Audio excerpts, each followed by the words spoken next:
اللہ تبارک و تعالی نے قرآن حکیم میں ارشاد فرمایا والذی جاء بالصدق وصدق بہ، فرمایا ایک وہ ذات جو سچ لے کے تشریف لائی اور ایک وہ جنہوں نے اس کی تصدیق کی۔ ایک وہ محبوب علیہ السلام جو سچ لے کے تشریف لائے، اور ایک وہ بابرکت ذات جس نے اس کی تصدیق کی۔ اولئک ھم المتقون، فرمایا یہی لوگ پرہیزگار ہیں۔ حضرت مولا علی شیر خدا کرم اللہ تعالی وجہہ الکریم ارشاد فرماتے ہیں کہ یہاں سچ لے کے تشریف لانے والے نبی رحمت علیہ السلام ہیں، اور تصدیق کرنے والے سیدنا ابو بکر صدیق ہیں۔ بہت سارے لوگ ایسے ہوتے ہیں جنہیں سچ کا پتہ ہوتا ہے، سچ کو تسلیم کرتے ہیں، انہیں خبر ہوتی ہے کہ یہ سچ ہے، لیکن اس سچ کے سامنے جھکنے کو اور اس سچ کو قبول کرنے کو تیار نہیں ہوتے۔ نجی محفلوں میں، تنہائیوں میں لوگوں کے درمیان کہیں گے کہ بات تو فلاں ٹھیک ہے، وہ جو کہا گیا تھا اس میں 100% صداقت ہے، لیکن آپ نے تسلیم ہی نہیں کیا، تو یہ تو بڑی ڈبل رائے کا آپ نے اظہار کیا ہے۔ یہ تو ایسی کیفیت ہے جو مومن کی نہیں ہوتی کہ آپ تسلیم بھی کر رہے ہیں پورے طور پر اور پھر آپ قبول کرنے کو بھی تیار نہیں ہیں۔ ابو جہل سے تنہائیوں میں پوچھا جاتا کہ نبی پاک علیہ السلام کے بارے میں کیا کہتے ہو، تو کہتا وہ جو فرماتے ہیں حق اور سچ ہے۔ اخنس بن شریق سے پوچھا جاتا بتائیے نبی کریم علیہ السلام جو ارشادات بیان کرتے ہیں، جو تعلیمات دیتے ہیں، جو بتوں کے بارے میں سرکار کی رائے ہے، تو وہ کیا اس کے بارے میں تو کہتا ہے؟ تو وہ کہتا بالکل ٹھیک، حق اور سچ فرماتے ہیں۔ جناب ابو سفیان کو تو اللہ نے توفیق دی، بعد میں مسلمان ہوئے، لیکن ایک زمانے تک وہ میدانوں میں تو آتے رہے، لیکن صحیح بخاری میں موجود ہے جب شاہ روم نے ان سے پوچھا کہ اس محبوب کے بارے میں کیا کہتے ہو جن سے آپ جنگیں لڑنے جاتے ہیں، تو کہا میرے سامنے پیدا ہوئے، میرے سامنے ان کے مقدس بال سفید ہوئے، ان کی منہ سے جو بھی نکلتا ہے حق اور سچ ہی نکلتا ہے، زبان مبارک سے کبھی کوئی کمزور جملہ نہیں نکلا۔ پر سوال یہ ہے کہ جب حق کی سمجھ آ گئی ہے تو مان لیں، یہ سعید روحیں تھوڑی ہوتی ہیں جو اس کو سچ سمجھنے کے بعد قبول بھی کریں۔ سارے مسلمان نہیں کہہ رہے اللہ ماشاء اللہ باجی ہمیں دین کے مطابق چلنا چاہیے، ہماری بقا دین میں ہے، ہماری نجات دین میں ہے، ہمارا سب کچھ دین سے وابستہ ہے، تو آپ عمل کریں، دین کو قبول کریں، اپنی زندگی میں نافذ کریں، روزمرہ کے معاملات کے اندر عملاً دین کو شامل کریں۔ یہ درس اس امت کے امام سیدنا صدیق اکبر نے امت کو دیا ہے کہ جب سمجھ آ گئی ہے نا کہ اللہ کے رسول جو فرماتے ہیں حق اور سچ ہے، تو پھر لوگوں کی طرف نہیں دیکھنا، سوسائٹی کی طرف نہیں دیکھنا، نتیجہ کیا نکلے گا یہ نہیں دیکھنا، پھر جلدی سے آگے بڑھنا ہے اور محبوب کے قدموں میں پہنچ کر حق اور سچ کو قبول کرنا ہے۔ پھر آپ چھوڑ دیں، پھر سچ جو اطمینان دیتا ہے نا، سچ وہ وعدے معاہدے اطمینان نہیں دیتے کہ کر لوں گا، ہو جائے گا، دعا کرے انشاءاللہ بس رمضان کے بعد، یہ چیزیں وہ نہیں صلاح دیتی۔ جب آپ کو سمجھ آ گئی اسے قبول کریں۔ یہ درس سیدنا صدیق اکبر کا ہے۔ یہ آیت کے بارے میں ایک قول علماء نے یہ لکھا ہے کہ یہ واقعہ معراج کے موقع پر نازل ہوئی تھی۔ کچھ لوگ اکثر یہ کہتے ہیں فلاں بات بیان نہ کریں، لوگوں کی سمجھ میں نہیں آتی تو لوگ اعتراض کرتے ہیں۔ جناب آصف بن برقیہ آنکھ جھپکنے سے پہلے ملکہ بلقیس کا تخت لے آئے تھے، نبی نہیں تھے، ولی تھے۔ سمجھ میں آتا ہے؟ ہو سکتا ہے، وہ کہیں ہو سکتا نہیں، ہو چکا ہے، یہ ہوا ہے، قرآن کہتا ہے یہ ہوا ہے۔ تو اب لوگوں کی اگر سمجھ میں نہ آئے، کوئی بندہ کھڑا ہو کے کہے جناب آج لا کے دکھائیں پھر مانتا ہوں، اب کو بندہ آپ ایسا دکھائیں جو تخت لے کے آئے تو پھر میں مانتا ہوں، تو اسے کافر کہا جائے گا۔ کیوں؟ اس لیے کہ قرآن نے جسے بیان کیا تو کیسے انکار کر رہا ہے؟ پر لوگوں کی سمجھ میں آتا، اب جو لوگوں کی سمجھ میں نہیں آتا اسے بیان ہی نہ کریں۔ سب سے زیادہ ادراک رکھتے ہیں نبی کریم علیہ السلام اس بات کا کہ یہ بات سمجھ میں آئے گی اور یہ سمجھ میں انسانی نفسیات کے سب سے بڑے ماہر نبی رحمت علیہ السلام ہیں. حضور سے زیادہ انسانی نفسیات کا ماہر کوئی نہیں.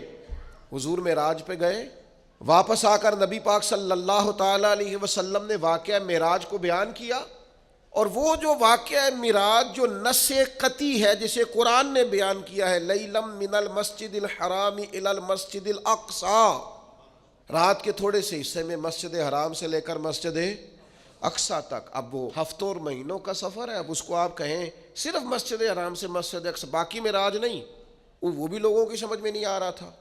امام حاکم نے صحیح روایت نقل کی ہے, سیدہ عائشہ صدیقہ رضی اللہ تعالیٰ عنہ فرماتی ہیں جب حضور نے واقعہ معراج بیان کیا ہے نا, تو بہت سارے ایسے لوگ تھے جو کلمہ پڑھتے تھے, مسلمان ہو چکے تھے, لیکن حضور کا واقعہ معراج سن کر مرتد ہو گئے. انہوں نے کہا ہماری سمجھ میں نہیں آتا. ایک ہے حضور کو ماننا, ایک ہے نبی پاک کی ساری شانوں سمیت مدینے والے کو ماننا. میں لعنت ڈالتا ہوں فرقہ واریت پر اور فرقہ وارانہ سوچ پر, لیکن اللہ کے گھر میں مسجد میں بیٹھ کر انشراح صدر سے کہتا ہوں نبی پاک کو حضور کی شانوں سمیت صرف اہل سنت و جماعت مانتے ہیں. انشراح صدر سے کہتا ہوں شانوں سمیت, اور اتنا تگڑا مانتے ہیں کہ میں وہ سنی ہوں جمیل قادری مرنے کے بعد میرا لاشا بھی کہے گا صلاۃ و سلام. یہ سمجھ لیں آپ بات, یہ کیا بات ہوئی؟ او مننا بھی کادا مننا ہے, کدے مان لے آتے کدے منے ہی نہ. یہ کیا فلسفہ ہوا بھائی؟ کلمہ پڑھتے ہیں, کلمہ پڑھنے کے باوجود کہنے لگے معراج سمجھ میں. صدیق کی سوچ بتاؤں, ان لوگوں میں سے, یہ سیدہ عائشہ بیان کر رہی ہیں, امام حاکم نے اس کو لکھا ہے صحیح روایت, ان لوگوں میں سے کسی نے جا کے حضرت صدیق اکبر سے کہا کہ وہ جو سرکار فرماتے ہیں میں مسجد حرام سے مسجد اقصی تک گیا ہوں, تو آپ اسے تسلیم کرتے ہیں, اس کی تصدیق کرتے ہیں؟ تو حضرت ابو بکر صدیق فرمانے لگے یہ تو اتنی سی بات ہے, میں تو اس سے بڑی بڑی باتوں کی تصدیق کرتا ہوں. اور کوئی رے فلک تے یار گیا, کوئی جا سدرات ہار گیا, ایک کالیاں زلفاں والا سی جڑا لنگ گرشاں تو بھی پار گیا. یہ اتنی سی بات؟ محبوب تو جو کہہ دیں, جو فرما دیں, سانو قید سجن دا گہنا ہے, او جنج رکھے ایسا اونج رہنا ہے. یہ فلسفہ حیات ہے بندہ مومن کا. امتی کا حق ہے کہ جو حضور فرما دے, جس وقت فرما دے, جس تناظر میں فرما دے, وہ صدق کے دل سے اسے لوگوں کی سمجھ میں نہیں آتا. اور جناب یہ سمجھ شریف کا قصور ہے, یہ سمجھ شریف مختصر ہے اس لیے سمجھ میں نہیں آتا. لوگوں کی سمجھ میں بڑی چیزیں نہیں آتی. اب کیا وہ چیزیں چھوڑ دی جائیں گی؟ اکبر الہآبادی کہتے ہیں میرا تو رب کے بارے میں بھی یہ عقیدہ ہے کہ تو دل میں تو آتا ہے دماغ میں نہیں آتا. میں جان گیا میرے مولا تیری پہچان یہی ہے. اگر کوئی تیرا احاطہ کرنا چاہے تو کر سکتا, دماغ تیرا احاطہ کر سکتا, آنکھیں احاطہ کر سکتی, لیکن دل مانتا ہے کہ اس کائنات کا خالق بھی ہے, مالک بھی ہے. ایمان ہے, عقیدہ ہے. اس لیے تصدیق اور روحانی طور پر نبی پاک صلی اللہ علیہ وسلم کے قریب رہنا اور غلامی کرنا اور پورا ماننا اور وارفتگی سے ماننا اور شوق سے ماننا اور ماننا تو پھر سارا کچھ باندھ باندھ کے ہاتھ پیر اپنے آپ کو حضور کے قدموں میں رکھ دینا, یہ صدیق کی سوچ ہے. یہ حضرت ابو بکر صدیق کا کمال ہے. آپ دیکھیں نا حضور نے اس بات, یہ دو روایتیں آپ نے بھولنی نہیں, یاد رکھیں گے انشاءاللہ. حضرت ابو بکر صدیق کے بارے میں یہ دو روایتیں, اس کو بھولنا نہیں آپ نے. قربان جاؤں, نبی پاک علیہ السلام نے فرمایا میں نے جس کے سامنے بھی دین پیش کیا اس نے تردد کیا, دلیل مانگی. محبوب کو دلیل کی کمی تو نہیں, حضور تو خود سراپا دلیل ہے. یا ایھا الناس قد جاءکم برہان من ربکم, اے لوگو یہ نبی پاک تمہارے پاس اللہ کی برہان ہے, یہ دلیل بن کے آئے. سرکار کو دلیل کی کوئی پریشانی نہیں ہے. جس کے سامنے دین پیش کیا اس نے دلیل مانگی. اور دوسری طرف حال یہ ہے کہ حضرت عبداللہ ابن حذافہ فرماتے ہیں سرکار کوئی معجزہ نہ بھی دکھاتے تو چہرہ ہی ایسا تھا, لوگوں نے دیکھتے جانا تھا, کلمہ پڑھتے جانا تھا. کریم فرماتے ہیں جس کے سامنے بھی دین پیش کیا اس نے دلیل مانگی, یہ میرے ابو بکر صدیق ہیں. میں نے دین پیش کیا ہے, دلیل مانگی کوئی نہیں, فوراً ہی کلمہ پڑھ کے مسلمان ہو گئے فوراً. یہ وہ چیز ہے جسے حضور نے بطور اعزاز کے بیان کیا, ان کی خصوصیت کے طور پر بیان کیا, فوراً مسلمان ہو گئے. آج تردد ہے, بے چینی ہے, انتشار ہے, وسوسوں کے غلبے, لوگ فکری پریشانی کا شکار ہے, ذہنی تناؤ کا شکار ہے. کچھ لوگ ایسے ہیں جن کا دل کرتا ہے کوئی ہمیں پکی خبر دے دینا میں ٹھیک ہوں, تو پھر میں ٹھیک ہوں. یار چھوڑ, تو نفسیاتی ہو گیا ہے, تو یہ بڑے سارے گواہ چاہیے, بس تیرے اندر سے جو گواہی آتی ہے وہ ٹھیک ہے, تو دیکھ تو کہاں کھڑا ہے. ایک یہ روایت میرے کلیجے کو بڑا ٹھنڈا کرتی ہے, اور ایک دوسری روایت ہے, موٹر سائیکل اپنی بندے کی لگ جائے نا کبھی تو پریشانی کوئی نہیں ہوتی, اگر کسی کی اس سے لگ جائے تو. اپنے پیسے گم ہو جائیں تو کوئی پریشانی, لیکن اگر کسی کی امانت رکھی ہو, بڑا پیارا آدمی بھی ہو, بلکہ یوں سمجھ لیں گھر والوں کے بھی پیسے ہو نا, ابا جی نے بھی پکڑائے ہوں, وہ بھی گم ہو جائیں تو بندہ پریشان ہوتا ہے. قریبی آدمی جتنا مرضی ماں باپ کی حد تک بھی قربان جائیں. کیسے ان لفظوں کو بیان کروں, اتنی اپنائیت, اتنی گہرائی. میں قربان جاؤں اس شان غلامی پر کہ غلام ناز کریں گے ساری زندگی آقا کے اس فرمان پر. حضور فرمانے لگے مجھے اتنا نفع کسی کے مال نے نہیں دیا جتنا ابو بکر صدیق کے مال نے دیا. اور دوسرے مقام پہ فرمایا میرے پاس جس کے بھی پیسے آئے میں نے امانت سمجھ کے خرچ کیے. فرمایا جب ابو بکر صدیق کے آئے ہیں میں نے اپنے سمجھ کے خرچ کیے. قربان جاؤں, کیا انداز ہے, کیا غلامی ہے. ابو بکر ہماری اولادیں قربان ان رستوں پہ جہاں سے آپ گزرا کرتے تھے. اے صدیق ہمارے ماں باپ قربان ان جذبوں پر جن جذبوں سے آپ نے نبی پاک کی غلامی کی. یہ اعتبار کی حد دیکھو, اعتبار کی حد. ایک ہاتھ میں جناب صدیق اکبر کا ہاتھ ہے, ایک میں جناب عمر کا ہاتھ ہے. حضور مسجد نبوی شریف سے برآمد ہو رہے, سامنے کسی نے دیکھا تو وہ مقدر پہ ناز کرنے لگا, کیا مقدر ہے صدیق و فاروق کے. اش کا اٹھا کا حضور قربان جاؤں, اتنا لطف. اس ہاتھ میں جناب ابو بکر کا ہاتھ تھاما, اس میں حضرت عمر کا. وہ آدمی سخت محو حیرت تھا کہ حضور اتنے بڑے مقدر کہ آپ نے ہاتھ تھام رکھا ہے. تو حضور فرمانے لگے تو اتنی بات پہ پریشان اور حیران ہے, تو اتنی بات پہ حیرت زدہ ہے. میں تو جب قیامت کے دن اپنی قبر سے نکلوں گا, مزار پر انوار سے نکلوں گا, تو سیدھے ہاتھ میں ابو بکر کا ہاتھ ہوگا, دوسرے میں عمر کا ہاتھ ہوگا.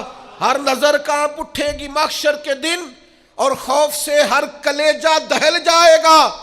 پھر اوڑھ کر کالی کملی وہ آ جائیں گے, سارے محشر کا نقشہ بدل جائے گا.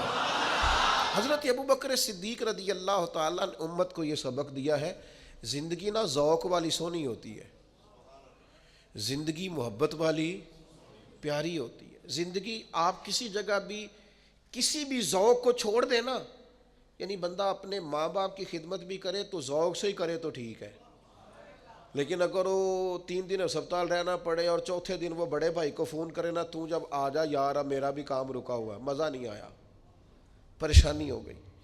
والدہ صاحبہ کو سنبھالنا پڑ گیا ایک ہفتہ, تو یہ فون کر رہا ہے بہنوں کو کہ 2 آتے رہو آ کے, مزہ نہیں آیا. یہ لطف نہیں زندگی کا. بچوں کی آپ خدمت کی, اپنے بچوں کی, ناراض نہیں ہونا آپ نے مجھ سے. دیوانہ سا آدمی ہوں, کسی وقت دیوانگی میں بھی بات کر جاتا ہوں. اپنے بچوں کی خدمت کر کے, اپنے بچوں کو پال پوس کے ان کے سامنے بیٹھ کے تقریر کرنا کہ میں تو لیے بڑا اوکھا وقت ویکھیا ہے, تو بھائی آپ ہی ابا جی تھے, آپ نہیں دیکھنا تھا. یہ گوانڈی نہ تے گل ہو نہیں سکتی کہ تو اوکھا وقت ویکھ. یہ اپنے بچوں کے سامنے تقریر کرنے کا کوئی مقصد ہے؟ میں آنکھیں ایسی چلو خوگرے حمد سے تھوڑا سا گلا بھی سن لے. میں گلی میں کھڑا تھا, اب تو ظاہر ہے عمر کا تقاضا ہو گیا, بچے بڑے ہو گئے, اب تو وہ فرزانگی نہیں رہی, اب تجاہل عارفانہ سے ہم جان چھڑاتے ہیں, کوئی ایسی بات نہیں کرتے. ایک دوست گلی میں کھڑا ہو کے ہمیں سنا رہا تھا بات, وہ کہہ رہا تھا ابا جی نو میں اج کرایا, تو میں کہا تیرے ابا جی سن تو ہی کرانا سی. نہیں, اب میرا مطلب ہے یہ کوئی گلی میں بتانے والی بات ہے, یہ الحمدللہ میں اج کرایا, تو میں کہا ٹھیک کیتا ہی, بندا بھی تیرا ہی سی. اب میں کسی پڑوسی نے کرانا تھا ان کو، آج تیرے والد صاحب ہیں تو آج بھی آپ جب ذوق نہیں نہ رکھتے، ذوق، تو نقصان ہو جاتا ہے۔ آپ شاگرد بھی بنے تو ذوق والے، آپ مرید بھی بنے تو ذوق والے، بیٹے بھی بنے تو ذوق والے۔ او مننا کدا مننا ہے، کدے مان لیا تے کدے منے ہی نہ مانے، تو پھر اس کا لطف ہو نا ماننے کا۔ نبی پاک علیہ السلام صلح کرانے تشریف لے گئے، پیچھے نماز کا ٹائم ہو گیا، اقامت ہو گئی، صحابہ کو پتا تھا حضور نہ ہو تو جماعت کا حق کس کا ہے، یہ بخاری مسلم میں موجود ہے۔ جناب ابو بکر صدیق کا بازو پکڑ کے مصلی پہ کھڑا کر دیا، سرکار واپس آ گئے، صف میں آئے تو صحابہ ہاتھوں پہ ہاتھ لگا کے جناب صدیق کو تنبیہ کرنے لگے کہ حضور آ گئے۔ حضرت صدیق اکبر کو جب پتہ چلا کہ حضور آ گئے تو دوران نماز ہی نبی پاک کی تعظیم شروع کر دی، دوران نماز ہی۔ کچھ بیوقوف کہتے ہیں حضور کا خیال آ جائے تو نماز ٹوٹ جاتی ہے، اور میں نے کہا نادانو، جب تک نبی پاک کا خیال نہ آئے نماز ہوتی نہیں۔ بتاؤ نا، یہ حضور کا خیال نہیں السلام علیکہ ایھا النبی، یہ حضور کا خیال نہیں اللہم صلی علی محمد وعلی آل محمد، یہ کس کا خیال ہے؟ کہاں بیٹھ کے لکھتے ہو اور بولتے ہو، سمجھتے ہی نہیں کہ کیا کہہ رہے ہو۔ این حالت نماز میں حضور کی تعظیم، این حالت نماز میں ایک قدم پیچھے ہٹایا تو نبی پاک بھی حالت نماز میں کہہ رہے ہیں پڑھاؤ نماز، پر حضرت صدیق اکبر پیچھے ہٹ رہے، حالت نماز پڑھا کے میں تے ول ویکھاں، مینوں کعبہ بھول گیا آئی، بھول گئیاں نی سب سوم صلاتاں، اکو یار دا فکر پہ آئی۔ اگر تو راضی ہو جائے، تو کہہ دے کہ میں راضی ہو گیا، ان نماز پڑھا کے تے ول ویکھاں، کعبہ تے بھول گیا، بھول گئیاں نی سب سوم صلاتاں، مینوں یار دا فکر پہ آئی۔ سرکار کھڑے ہو گئے مصلی امامت پہ، نماز مکمل کی، اور لبوں پہ مسکراہٹ۔ کریم فرمانے لگے جب میں نے کہا تھا جماعت کراؤ تو کرانی چاہیے تھی نا۔ حضرت ایک ہی جملہ حضور نے کہا اور جواب میں ایک ہی جناب صدیق نے کہا، لمبی بات نہیں ہوئی، کہا تھا جب تو جماعت کرانی چاہیے تھی نا۔ عرض کرنے لگے یا رسول اللہ، ابو قحافہ کے بیٹے کی اتنی جرت بھی نہیں کہ آپ کے سامنے کھڑے ہو کے جماعتیں کریں، میں ابو قحافہ کا پتر ہوں، آپ کے سامنے امام بنوں؟ میں سمجھتا ہوں یہ میرے لیے ٹھیک نہیں۔ دوستو، شوق ہو، ذرا ذوق ہو، ذرا وارفتگی ہو، ذرا درد ہو، ذرا کیف ہو۔ نلائق بیٹا ہے، نلائق بیٹا جس کا باپ اسے کھول کے کام نہیں بتاتا، لائق بیٹا ہے جس کا باپ فوراً کہے پتر فلاں کر کیا، لائق بیٹا ہے۔ نالائق شاگرد ہے جس کا استاد اسے کام کوئی نہیں بتاتا، نالائق ہے۔ اور جس کے استاد اور مرشد جم فون اسی کو کرے نا، اے بھی تو کرنا ہے تے، اے بھی تو کرنا ہے تے، یہ غلامی، یہ ذمہ داری، یہ ناز ہوتا ہے۔ بھائیو، ہمیں سمجھنا چاہیے دین میں جب تک ذوق نہیں ہوگا، شوق نہیں ہوگا، وارفتگی نہیں ہوگی۔ میں حرم شریف تھا، ایک صاحب مجھ سے کہنے لگے آپ کیا فرماتے ہیں، زیادہ عمرے کیے جائیں کہ زیادہ غریبوں کو دیا جائے؟ میں نے کہا آپ کا دل کیا کہتا ہے؟ کہتا زیادہ غریبوں کو دیا جائے۔ میں نے کہا ٹھیک ہے، آپ غریبوں کو زیادہ دیں، نفلی عمرہ نہ کریں۔ تو مجھے کہنے لگے آپ نے اپنے بارے میں کچھ نہیں بتایا۔ میں نے کہا میری رائے یہ ہے کہ غریبوں کو بھی دب کے دیا جائے اور حضور کی حاضری بھی بار بار دی جائے۔ میری رائے تو یہ ہے، اس لیے کہ کچھ لوگ ایسے ہیں جو رہ نہیں سکتے، ان کی مجبوری ہے، پیار جو ہو گیا ہے، ان کی کیفیات کا رنگ۔ کہنے لگے یہ دو فتوے کس طرح ہوتے ہیں؟ میں نے کہا ہوتے ہیں، دو فتوے ہوتے ہیں۔ حضرت ابی بن کعب نے کہا یا رسول اللہ سارا مال اللہ کے راستے میں دینا ہے؟ فرمایا نہ بھائی، تیسرا حصہ، سارا نہیں لینا، تیرے بچے بعد میں پریشان ہوں گے۔ حضرت ابو لبابہ نے کہا یا رسول اللہ سارا دینا ہے؟ فرمایا نہ بھائی، تیرے بچے بعد میں پریشان ہوں گے۔ حضرت سعد بن ابی وقاص نے کہا سارا اللہ کے راستے میں دینا ہے؟ فرمایا نہ بھائی، ان کے لیے فتویٰ اور ہے۔ ابو بکر صدیق سارا ہی لے آئے، فرمایا تو لے آ، تیری خیر ہے، تیرا سارا ہی قبول ہے، تیرے لیے کوئی مسئلہ نہیں ہے۔ میں کیسے آپ کو بتاؤں کہ اولاد بزدل کر دیتی ہے، اپنے لیے انسان اتنا پریشان نہیں ہوتا جتنا بچوں کے لیے ہوتا ہے۔ جوان بیٹیاں تھیں جناب صدیق اکبر کے گھر میں، لیکن سارا مال ہجرت کی رات لے گئے۔ حضرت اسماء بنت ابی بکر سردار کی بیٹی، لیکن ابو جہل نے آ کے پوچھا کہاں لے گئے ہیں نبی پاک کو تیرے والد؟ جناب اسماء کہتی ہیں اس سختی کے ساتھ مجھ سے پیش آیا کہ میرے رخسار پہ تھپڑ بھی مارا۔ کس کے لیے؟ حضور کی بارگاہ کے لیے۔ مسلمان دین پر عمل کرتا ہے تو اس کے اندر وہ کیفیات نہیں، وہ جذبات نہیں۔ علامہ اقبال کہتے ہیں بجھی عشق کی آگ اندھیر ہے، اب یہ مسلمان نہیں، یہ خاک کا ڈھیر ہے۔ اب تو یہ خاک کا ڈھیر ہے، کوئی بھی ہوا چلائے گا، پنکھا چلائے گا، یہ اڑ جائے گا۔ وہ جو عشق کے ساتھ حضور کے لیے رکے ہوئے تھے وہ پہاڑ تھے اصل۔ ہم نے وہ ذوق نہیں سمجھا۔ اور پھر ایک اور بات بھی آپ کو عرض کروں، ایک ہے شریعت کا حکم، ایک ہے اللہ رسول کا حکم، اور ایک ہے رب رسول کی مرضی۔ زیادہ مشکل بات نہیں ہے، بس سمجھنے کی کوشش کرنا۔ ایک ہوتا ہے حکم اور ایک ہوتی ہے، فرمایا طلاق دینا گزارا نہ ہو تو اجازت ہے، پر یہ مرضی تو نہیں نہ طلاقیں ہوں۔ کسی نے کسی کو مارا تو مشیت الہی یہ ہے کہ بندہ مر جائے گا، پر اللہ کی رضا تو نہیں کوئی کسی کو مارے۔ مشیت، شریعت، حکم اور ہے، اور مرضی اور ہے۔ آپ کسی کو گولی مار دیں وہ مر گیا، حکم الہی آ گیا، امر ہو گیا، لیکن یہ اللہ کی رضا، مالک کو پسند تو نہیں کہ کوئی مسلمان کسی کو مارے۔ بات سمجھ رہے ہیں؟ وہ کہتے جی میں نا حضرت صاحب نو، استاد صاحب نو پوچھ کے چھٹی لے کے آیا، او بھائی تو چھٹی منگی سی تینوں دے چھڑی، ورنہ مرضی تو دیکھ بھلا، ان کی مرضی تھی کہ تو جائے۔ چھٹی اور چیز ہے، پوچھنا اور چیز ہے۔ حضرت صدیق اکبر نے نا نبی پاک کی رضا کو سمجھ لیا تھا۔ سونا راضی کس بات میں؟ حضور کی کیفیات کیا ہے؟ نبی پاک نے بس چاہا تھا کہ حضرت بلال کو خرید لیا جائے، صرف چاہا تھا۔ حضرت ابو بکر صدیق جا کے خرید بھی لائے۔ حضور کی رضا سمجھ گئے نا۔ یہ جو رضا کچھ بندے کہتے ہیں میں ابا جی نے آخیا مینوں حکم کرو، اور میں نے کہا ابا جی سے حکم نہیں پوچھا جاتا، آپ ابا جی کو ویسے کیوں نہیں سمجھتے کہ ان کی طبیعت کیا ہے؟ آپ مزاج کو سمجھیں۔ حضور نے فرمایا باپ کی رضا میں رب کی رضا ہے، آپ اس کیفیت کو سمجھیں، اس گہرائی میں اترے، والد آپ کے کیا چاہتے ہیں اس کے مطابق آپ عمل کریں۔ یہ کیا بات ہوئی کہ میں پوچھوں گا میرے لیے کوئی حکم ہوا تو دسیا جی، ایک ہی گل ہوئی جی۔ آپ کو کیسے یہ پوچھنا پڑا کہ حکم ہوا تو بتانا؟ آپ کو پتا ہونا چاہیے تھا، آپ کو قبل اس کے علم ہونا چاہیے تھا، لیکن آپ کہہ رہے ہیں کہ اگر کوئی حکم ہوا، کوئی بات ہوئی تو پھر مجھے بتائیے گا۔ یہ انداز درست نہیں ہے۔ پوری مرضی، پوری شناسائی، پوری کیفیات اس کو سمجھنا چاہیے۔ نبی پاک علیہ الصلوۃ والسلام نے خطبہ ارشاد فرمایا، حضور فرمانے لگے اللہ نے اپنے ایک بندے کو اختیار دیا ہے، چاہے تو دنیا میں رہے اور چاہے تو اللہ کے حضور حاضر ہو جائے، یہ اللہ نے اسے اختیار دیا ہے۔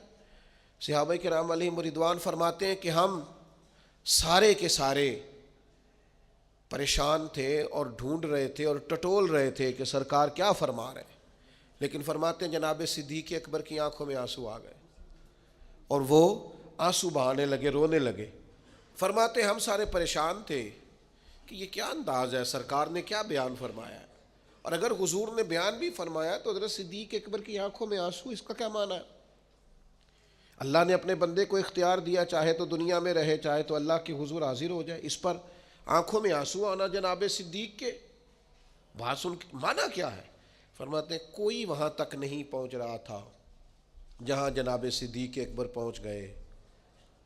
فوراً سرکار کے جانے کے بعد جب سوال کیا کہ یہ آپ کیوں روئے، تو فرمایا تمہیں سمجھ نہیں آئی، حضور جس بندے کی بات کر رہے تھے وہ اپنی بات کر رہے تھے، اللہ نے مجھے اختیار دیا۔ آپ رضا کو سمجھیں، شریعت کی رضا کیا؟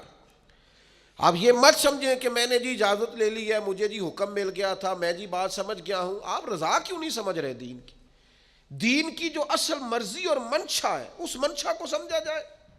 بہت سارے لوگ ایسے جنہیں بہت ساری باتوں کا پتہ ہوتا ہے، چشم پوشی کا مظاہرہ کرتے ہیں، جان بوجھ کر بھولے پن کا مظاہرہ کرتے ہیں، پورے شعوری طور پر ذہنی طور پر بلند فکر ہوتے ہیں، لیکن جان بوجھ کر وہ کمزوری کا مظاہرہ کرتے ہیں۔ حضرت صدیق اکبر رضی اللہ تعالیٰ عنہ نے یہ غلامی کی، وہ ذرا وارفتگی والی کی۔ آپ کوئی کام بھی کریں نا ذوق کے بغیر کریں تو وہ کام بندے کو تھکا دیتا ہے، پریشان کر دیتا ہے، لیکن اگر آپ وہی کام ذرا شوق سے کر لیں نا۔ حضرت مولانا ابو نور صاحب رحمۃ اللہ علیہ فرماتے ہیں، میں نے اپنے ابا جی سے کہا کوئی نصیحت کرے تو کہنے لگے بیٹا آپ مولوی صاحب ہیں، کوئی بندہ مولوی صاحب کہے تو اس کا غصہ نہیں کرنا، اس کا مزہ لینا ہے، زندگی ذرا سکون سے گزرے گی۔ کبھی بھی احساس کمزوری کا شکار آپ جہاں ہیں آپ اس مسئلے کی رضا کو سمجھ، اور پھر جو نبی پاک علیہ السلام نے انہیں رزلٹ دیا ہے نا، جو قدردانی دین نے کی ہے، وہ قدردانی بڑی انوکھی ہے۔ قرآن مجید نے کہا نا والسابقون السابقون اولئک المقربون، سبقت لے جانے والے سبقت لے گئے، یہ قریبی لوگ ہیں اللہ رسول کے۔ حضرت یہ بخاری مسلم دونوں میں موجود ہے، حضرت عمر فرماتے میری اور جناب صدیق اکبر رضی اللہ تعالیٰ عنہما فرماتے ہماری کسی بات میں شکر رنجی ہو گئی تھی، اختلاف رائے ہو گیا، اور کیفیت یہ بنی کہ حضرت صدیق اکبر نے غصے میں ایک سخت جملہ کہہ دیا، بعد میں اسی جگہ کھڑے کھڑے فوراً عرض کی، ارشاد فرمایا کہ عمر یار درگزر کر دو، مجھے جذبات میں میرے سے بات نکل گئی۔ فرماتے ہیں میں تو پہلے ہی جلالی تھا، میں نے کہا پہلے بات کرنا پھر معافیاں مانگنا، میں نے بھی سخت سست بول دیا، اب مجھے بھی احساس ہوا کہ یہ بھلا کون مجھ سے معافی مانگ رہا تھا، ابو بکر صدیق۔ آپ فرماتے فوراً میں حضرت ابو بکر صدیق کے گھر پہنچا، لیکن مجھے جا کے پتہ چلا کہ وہ تو گھر میں موجود ہی نہیں۔ اب میرے پیروں تلے زمین نکل گئی، جب وہ گھر نہیں ہوتے تو دروازہ رسول پہ ہوتے۔ فرماتے کیفیت بدل گئی، میں شدید پریشان ہوا۔ دوسری طرف حضرت ابو درداء رضی اللہ تعالیٰ عنہ روایت کرتے کہ حضرت صدیق اکبر حضور کی بارگاہ میں پہنچے تو فرمایا کیا ہوا؟ عرض کی یا رسول اللہ ایک جملہ کہہ بیٹھا ہوں، پھر بڑی معافی مانگی ہے پر عمر مانے نہیں۔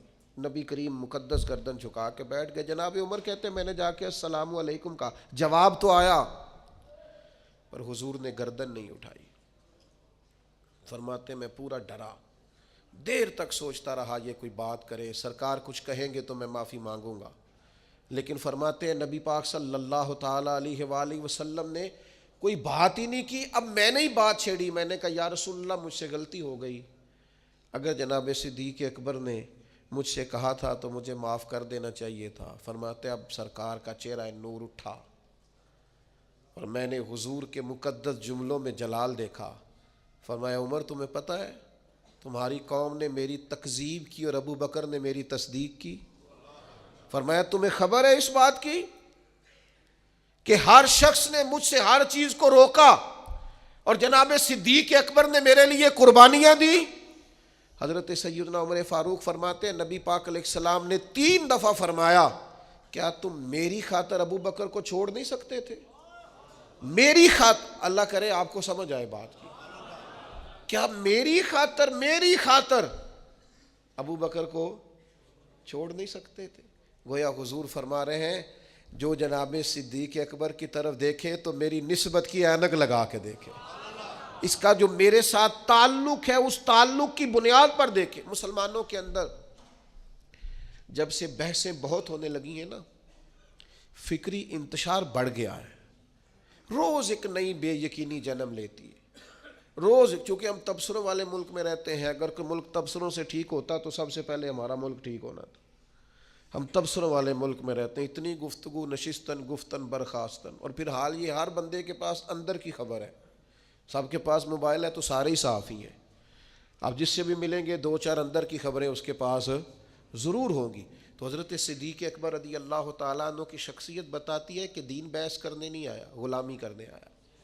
شریعت کے ہر فرمان پر جب آپ نے مان جو لیا، یہ بحث، یہ تکرار، یہ سیکھنا، یہ کلمہ پڑھنے سے پہلے کی بات ہے، جب آپ نے تسلیم کر لیا پھر صرف غلامی کریں گے، اور ذوق سے کریں گے، اور شوق سے کریں گے، اور توانائی سے کریں گے۔